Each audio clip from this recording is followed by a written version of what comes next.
Do you ever find yourself trapped in your thoughts, going around in circles with the same worries until you feel drained of energy? In this video, we will explore 6 principles of Buddhism that teach how to break the cycle of overthinking and regain inner balance. You will discover how to bring your attention back to the present, stop clinging to the past, and ease the fear of the future. You will understand that whatever you give energy to gains strength, and that you can choose to feed serenity, clarity, and freedom instead of anxiety and tension. If you wish to live with more lightness and harmony, you are in the right place. The mind as the sky and thoughts as clouds. One of the most used images in Buddhist teachings is simple yet powerful. The mind is like the sky, and thoughts are like clouds passing through it. Some appear light and drift away quickly, others are dark and heavy, but they all share the same nature. They pass. They never remain fixed forever. And yet, we often forget this truth and treat thoughts as if they were solid, unchangeable realities. When doubt, criticism, or fear arises, instead of letting them go, we cling to them, analyze them, feed them.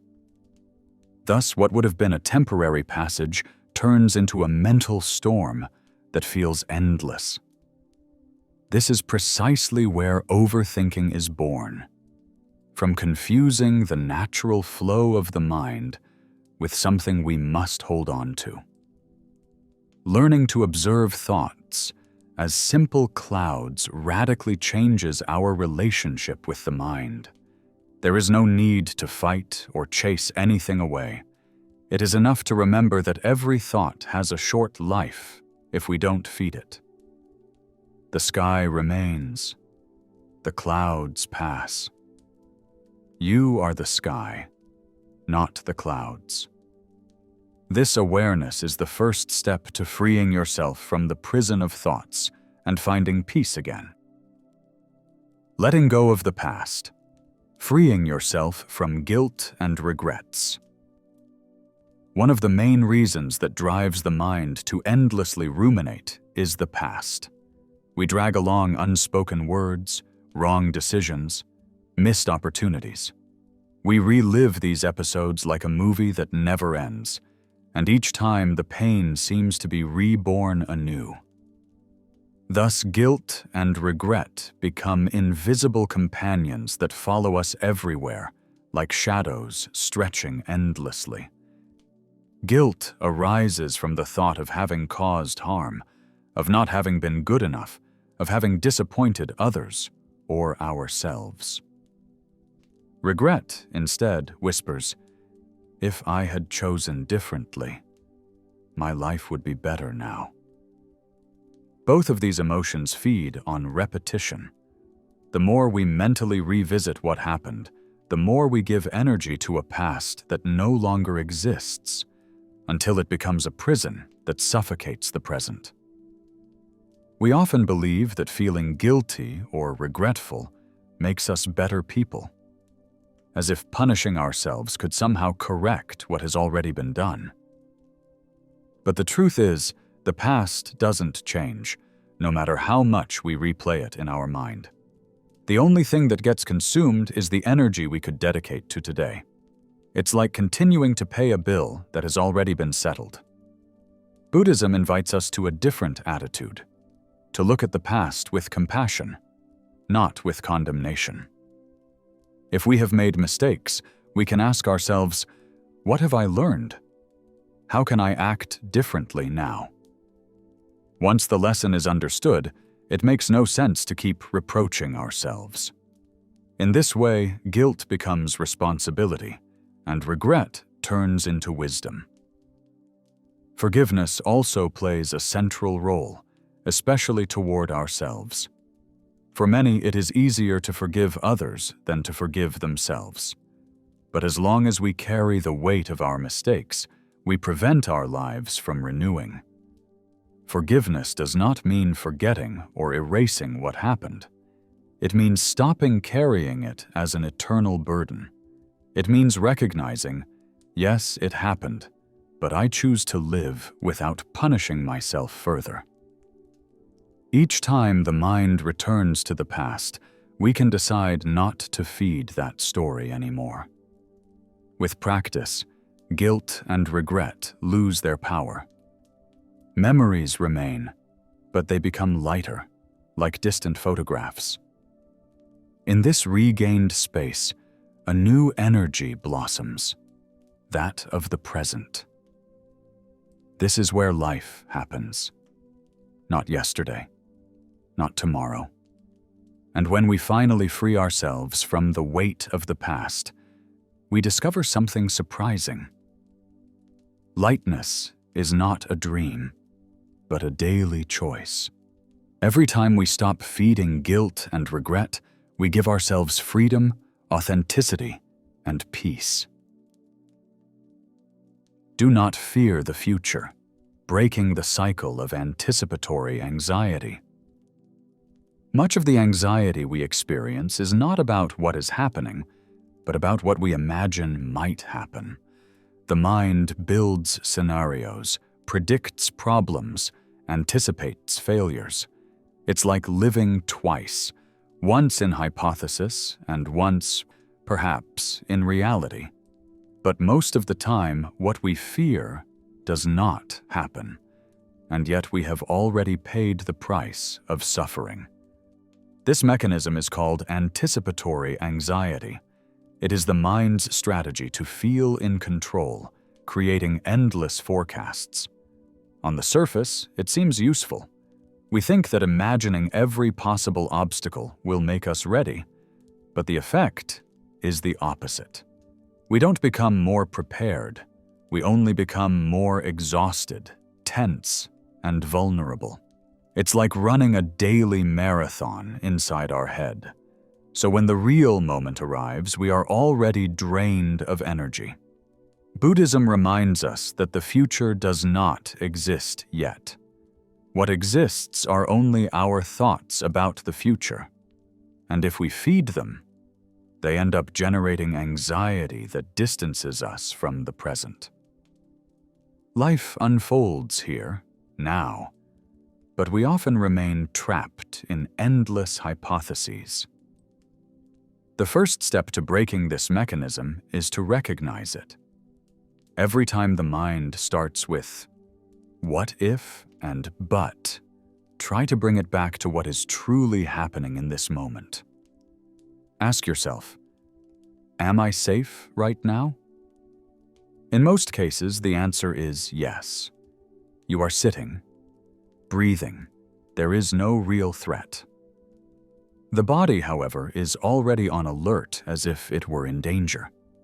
This shows that it is not reality-generating anxiety, but the stories we feed within ourselves.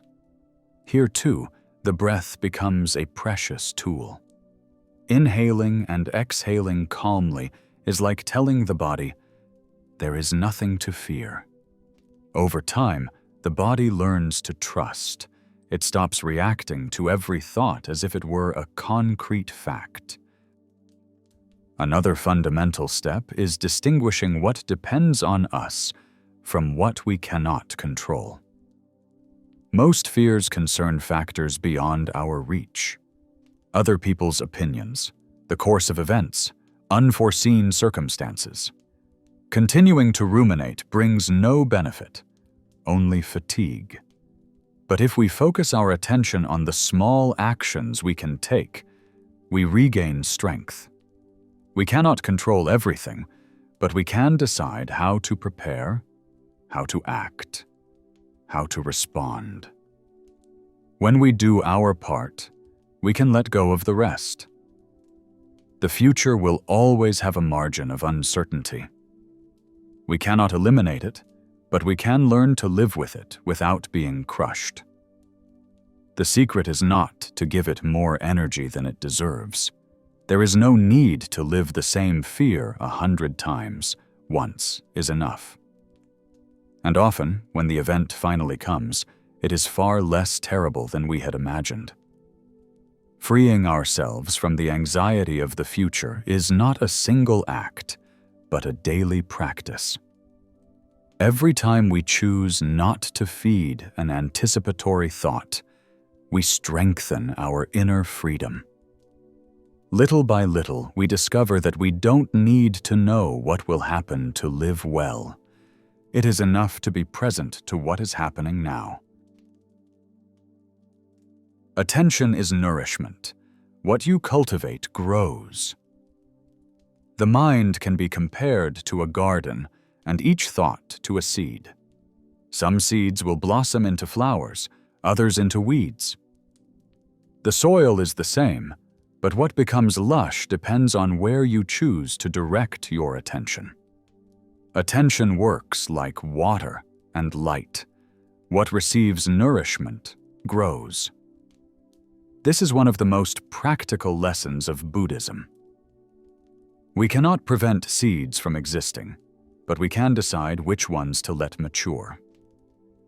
Think of a concrete example.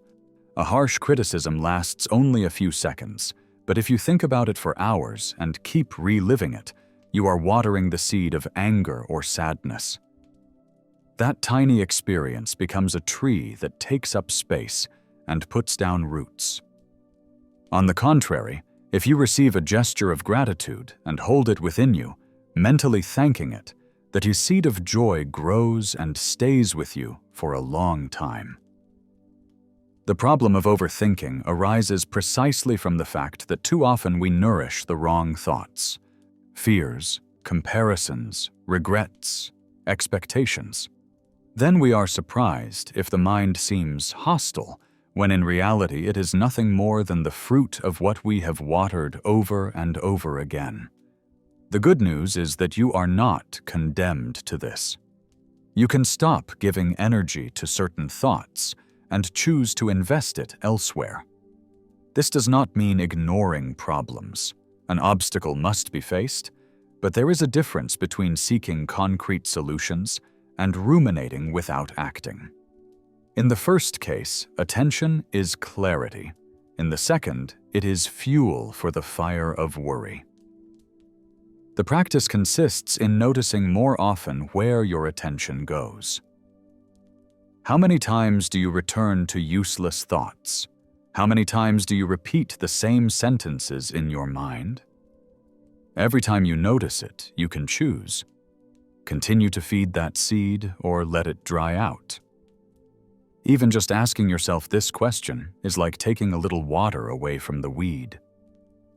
Over time, negative thoughts grow weaker because they no longer find nourishment, while trust, gratitude, and calm grow strong and spontaneous. The power of attention is transformative. It changes your inner world. You are not forced to live in a garden of thorns. You can choose to cultivate flowers, and this choice becomes the root of your serenity. Breath as an anchor to return to the present. Among the simplest and most powerful tools that the Buddhist tradition offers against overthinking is the breath. We often take it for granted because it accompanies every moment of life, but precisely in this lies its strength. The breath is always here, always accessible, always anchored to the present. When the mind runs to the past or the future, the breath remains steady in the now and can bring us back home. Imagine being overwhelmed by thoughts, lost among regrets and worries. The feeling is that of being dragged by a raging river. Just stop for a moment, inhale deeply, exhale calmly, and the flow slows down. The thoughts don't disappear, but you are no longer at their mercy. You have found a stable point from which to observe them. The breath is neutral. It does not judge. It does not carry stories. It is only vital movement. By focusing on it, you stop identifying with thoughts and ground yourself in the present, which is almost always far less dramatic than what the mind imagines. Most of the time, in the here and now, you are safe. It is the mind that invents painful scenarios. Many Buddhist schools recommend practicing breath awareness every day, even for just a few minutes. Sit down, close your eyes, observe the air coming in and going out without forcing it. At first, thoughts will continue to appear, but with practice, you will realize that you are not obliged to follow them. You can let them drift like clouds while you remain steady with your breath. The beauty of this practice is that it requires no special conditions. You can do it anywhere, in line, at the office, in bed, before sleeping. Every time you return to the breath, you put out a little of the fire of ruminating and create within yourself a space of silence from which clarity arises. There is more. Calm breathing not only pacifies the mind, but also relaxes the body. Overthinking accelerates the heartbeat, stiffens the muscles, keeps the system on alert. Slow breathing sends the body the opposite message. You are safe, you can relax. Mind and body thus support each other, generating a virtuous circle of calm. Over time, you will discover that the breath becomes an ever-available refuge. Every time the mind starts running again, you know you can return there, to that simple yet powerful anchor. And the more you do it, the more you realize that you are not your thoughts. You are the vast space in which they appear and vanish. This awareness, as elementary as it is profound, is one of the most precious keys to regaining inner peace. True inner peace.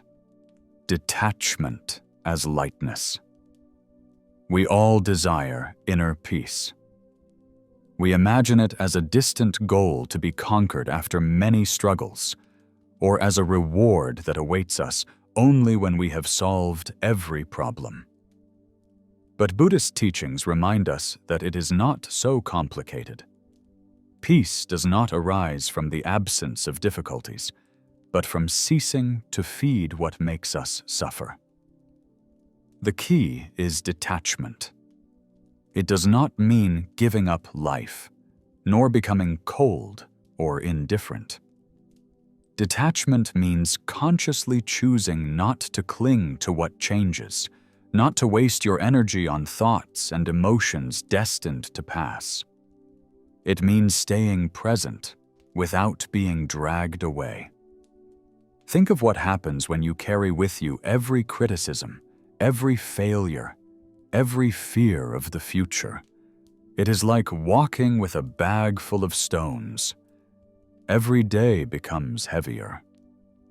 Now imagine setting down that bag, letting one stone fall at a time. The stones do not disappear, but your life changes because you are no longer forced to carry them. This is detachment, stopping feeding what weighs you down. True peace blossoms when you recognize that you cannot control everything, but you can decide where to place your attention. You are not obliged to follow every thought, nor to identify with every emotion. You can observe them, let them flow, and return to the center of yourself. There, you find space, calm, and freedom. Detachment does not reduce love. On the contrary, it purifies it. To love without possessing, to give without expectations, means living an authentic love. The same goes for joy. If you stop fearing its end, you can savor it fully while it is there. Even pain becomes lighter. When you don't turn it into a constant battle, you let it flow, and it becomes more bearable. Many think that inner peace is a distant goal, but in reality, it is already here, contained in every breath, in every moment in which you choose not to feed the inner storm. It is like the sky behind the clouds, always present, even when you don't see it. The more you practice detachment, the more you discover that peace does not need to be built, but simply allowed to emerge. Living lightly means exactly this: walking without chains, embracing life without clinging, allowing what must go to leave and what must stay to remain. It means valuing the present, without imprisoning yourself in the past or the future. The gift of Buddhist detachment is the freedom to live with an open heart and a serene mind, no longer slaves to fears, regrets, or expectations. It is not the world around you that needs to change, but the way you choose to live it within yourself. It is in this daily choice that true inner peace is born. We have reached the end of this journey. Together, we have gone through 6 Buddhist teachings to calm the mind and regain balance, observing thoughts as moving clouds, nourishing only what makes us grow, using the breath as an anchor, letting go of the past, not fearing the future, and cultivating lightness through detachment. Everything leads to a simple truth. The mind does not need to be filled with new thoughts, but freed from those that imprison it. Every time you choose not to give energy to what hurts you, you create space for calm and freedom within yourself. Now, it is your moment. Write in the comments, "I choose inner peace." Share this video with those who may need these words. And if you want to continue walking this path, subscribe to the channel. There is still so much to discover and put into practice to live lighter, more present, and freer.